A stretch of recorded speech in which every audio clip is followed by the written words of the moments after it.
How was that trip to Puerto Rico? It was pretty good. It was pretty good. Puerto Rico was nice. Went to Palmas del Mar, and I was staying in San Juan and Palmas del Mar. We were there for 4 nights. Great island for boxing. Getting ready for Amanda Serrano, who's a Puerto Rican, you know. This Friday. Friday. She's one of my favorites. She's a good fighter, hell of a fighter. Yeah. Now everyone wants to see that Katie Taylor rematch, but let's first take care of business. I guess this is a stay busy fight coming up on Friday. She's fighting Brazilian Danilla Ramos, who's has a 4-fight winning streak since she lost a decision back in 2019. So let's see what happens after this fight, if we can see that rematch with Katie Taylor. Yeah, that'd be a good fight again. It was fight of the year. That was a great fight, wasn't it? It was an excellent fight, yeah. What were your thoughts with that Amanda Serrano and Katie Taylor fight? Who did you think won that fight? Did you think I thought Amanda won the fight, honestly. I agree. Yeah. So we have to see this rematch, but in boxing, there's been a few fights where we haven't seen rematches that we've wanted to see. So hopefully we can see this rematch. Yeah, it'll be a good fight. It'll be a good big money maker for both fighters, and the fans are gonna get their money's worth as well. Yeah. We'll see what happens, but I also have to ask you about Devin Haney moving up to 140 to face Regis Prograis. What's your thoughts on Devin Haney? Since the last time we spoke, Devin Haney was in his fight against Lomachenko. Yeah, he had a tough time that night, especially in the 11th round. Yeah, but I think moving up in weight is going to be good for him, because he's a tall guy, and he's so young, and he's going to be a good solid welterweight. Maybe even go as high as 154 with no problem. But at the end, as a lightweight, I don't think it was good for him. How do you think this fight will play out? What's your thought? It's going to be an interesting fight. This guy Devin Haney has a great style. He can box. He's a decent puncher, and he's very skillful. He's young. He's very talented. I mean, when I discovered him when he was 10 years old here in Mesquite in Nevada, I thought, hey, come here, son. Who's your trainer? He said, my dad. Bring him over here. And when he brought his father over, I said, sir, this kid is championship material. This kid is going places. Yeah, 10 years later, he becomes a WBC lightweight champion. But now he's ready to move on to 140 and then 147 eventually. When Devin Haney first started, there was a few guys doubting him, and look at him now. Yeah. He's on top. He got a lot of time. He's still young and still learning. Yeah.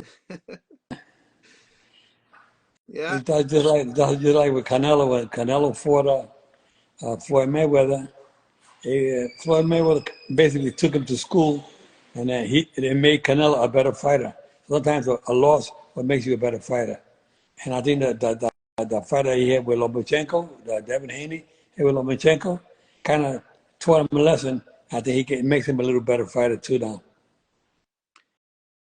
Speaking of Canelo, the last time we spoke, Canelo was getting ready to face one of the Charlo twins. And what were your thoughts after that fight? Well, that was my prediction. I said that Canelo would probably beat him. It would probably stop him about the 9th to 10th round. And I was pretty much accurate on that. Where does Canelo go from here? Because everyone wants to see him fight Benavidez, but Benavidez has to fight against a tough opponent, Andrade. Yeah. It's gonna be a good fight. I think that winner of Andrade and Benavidez should fight Canelo next after that. Uh, So 2024, that fight gonna happen. Now, if that fight doesn't happen, there's been rumors that Terence Crawford wants a fight against Canelo. Well, that'd be a good fight. He's gonna go up in weight, 154. You know, and he gonna. I mean, Crawford is good, but you know, so Canelo was good too until he fought that kid, a light heavyweight, and then he found out that's not my weight class. I don't belong there. That's why he got beat with that kid at the I forgot his name as a light heavyweight champion. And But Canelo came back down to his regular weight, 168, 154. That's where he belongs. And Crawford may make that same mistake. Got to be careful. well, I was just gonna say Crawford's a great fighter, but he's smaller. Yeah, that's what I'm saying. He's a great fighter. Canelo was great also until he went up to 175. Then he found out he wasn't that great because he didn't have the strength. You know, I mean, he could be great at his weight class. It's just like you get Haney is really great, and you got some of the young fighters at the weight class. They got to stay at their weight class, like a Tank, you know, Davis, and you got to stay around. He said if he tries to go up too heavy, you're gonna be in trouble, you know. And then you're gonna find out that punching power these guys have is not where you belong. So they got to be very careful. You got to watch these fighters. You know, they're young. It's okay. You got to grow into the weight. But when you're already up in age and you try to go up in weight, that's where you got some trouble like Canelo did. And Canelo is no spring chicken anymore. He was when he first started out 10, 15, 10, 12 years ago. But now he's up in age. He only got a couple of more years left in his career. He got to stay around where he's comfortable right now at that weight class. 154, 168. That's good for Canelo. But I don't recommend anybody at an older age to go up in weight to try to be somebody else. It'd be a good money maker for Crawford to fight Canelo, but it's going to be a dangerous fight for Crawford.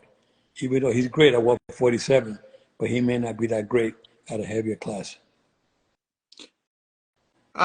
Now the question is, as good as Crawford is, can he hurt Canelo? Because Canelo has a chin. Yeah. Well, like I said, 147 is not the same as fighting at 154 or 168. It's gonna be tough for Crawford to go up. He's doing really good at that 147. And like I said, he's at the age right now. I believe he's in his mid-30s already, 33, I think it is, or maybe 35. Yeah, it's dangerous to go up in weight at that age. I think that he should just be careful, but he'll definitely make a ton of money with Canelo. And some people think it may be a toss-up because of what he did to Earl Spence, but doesn't mean that he's going to do that to Canelo at a heavier weight class. Speaking of Spence, do you think we'll see that rematch? Because I heard that Spence wants a rematch with Crawford. Well, he got Roy Jones Jr. now is training Earl Spence. So for what I saw the other day, and if he has a rematch, he better be in better condition. He better be trained. But he got to be. That's why he changed trainers. He wasn't satisfied the way they were training him when he fought Crawford.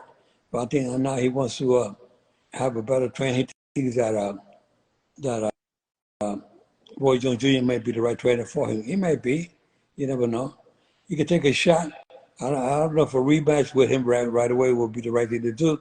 I think he should have a tune-up fight with somebody else lesser dangerous than Crawford. He should be fighting somebody like a tune-up fight. He does okay the tune-up fight, and then he says, okay, now I'm back. But I won't rush it to Crawford right away. But with boxing, we seen some fighters get rematches. For example, Mike Tyson with Holyfield, but Holyfield was able to beat Mike Tyson every time. Yeah, well, styles makes fights, and Holyfield's the only fighter that was able to beat Mike Tyson twice. But I was watching the highlights the other day of Holyfield's fights.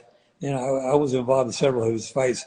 I tell you, that guy got a heart of a lion. That guy, really, he fought the best out there, from cruiserweight right on up to the heavyweight, and yes, he had so much to give. He'll give it all he had. He was very well conditioned. He was a real crowd pleaser. You don't see him looking for a soft spot in the ring. He was always ready to go, And speaking of Holyfield, with those Riddick Bull Wars, everyone thought he was finished, and he came back. Yeah. Well, especially in the first fight that I refereed, I was here.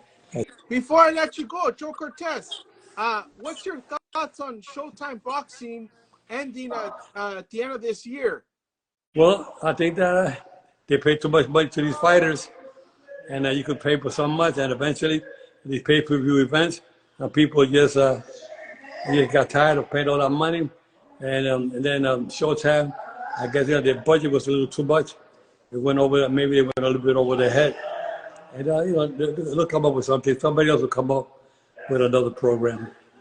I sure hope so, because we lost HBO, and now we're losing Showtime Boxing. Yeah, it's a shame. It's a shame. Great show. We had great shows with HBO and Showtime, and they have a beautiful team of individuals. I miss them all. They're good people, and I hope they can do something to keep back again. I sure hope so. Joe Cortez, I thank you once again for being here. Thank you, brother. Take care. God bless you all. Remember, I'm fair, but I'm firm. Thank you. Bye-bye.